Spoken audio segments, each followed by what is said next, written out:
Nidaghan na mga pasyenteng nagnegatibo sa COVID-19 sa Cagayan de Oro City. Pero sa kinatibuk ang Region 10, nadugangan ang nagpositibo. Atong sayron ang detalye sa live report ni Cyril Chavez. Cyril.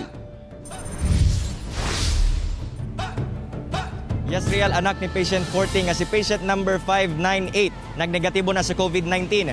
Samtang mga COVID-19 patients sa Northern Mindanao Medical Center nadungagan og duha ug sa Region 10 miabot na sa 13 ang nagpositibo sa maong sakit.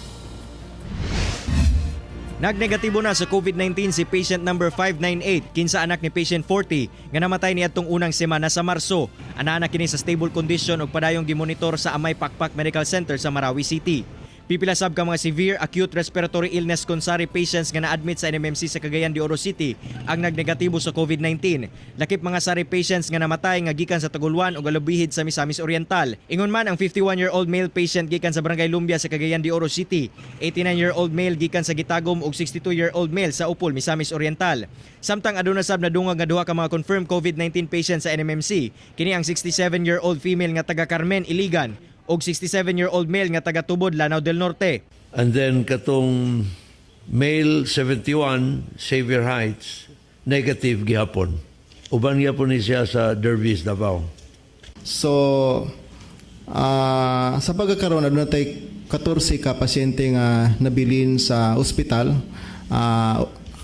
Apil na niya na ang upat nga confirmed positive. Sigun sa DOH Region 10, moabot na sa 13 ang kaso sa COVID-19 sa rehiyon. 5 ang nadungag sa maong ihap. Ang usa ka 67 anyos nga babae gikan sa Iligan City nga adunay travel history sa Makati City. 45 anyos nga lalaki gikan Jimenez, Misamis Occidental nga adunay travel history sa Thailand ug Manila. 67 anyos nga lalaki gikan Tubod, Lanao del Norte nga nakasulod sa sabungan sa Davao City. 64 anyos nga babae gikan Marantaw, Lanao del Sur nga naay travel history sa Manila ug 66 anyos nga babae gikan Marantaw, Lanao del Sur nga adunay travel history sa Manila.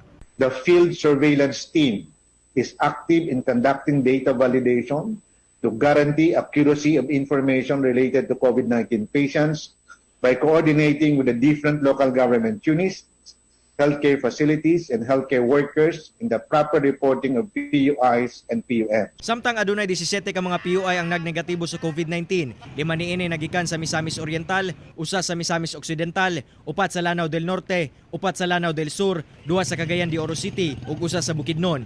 Tulo sa maong mga PUI nagpositibo kaniadto sa COVID-19, apan karon nagnegatibo na. Our MHPSS team also assesses the common physical, emotional, and cognitive reactions to traumatic stress of affected population in relation to COVID-19.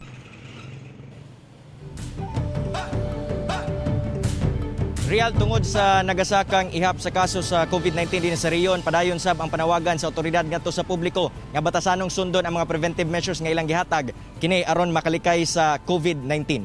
Real. Okay, salamat og amping Cyril Chavez.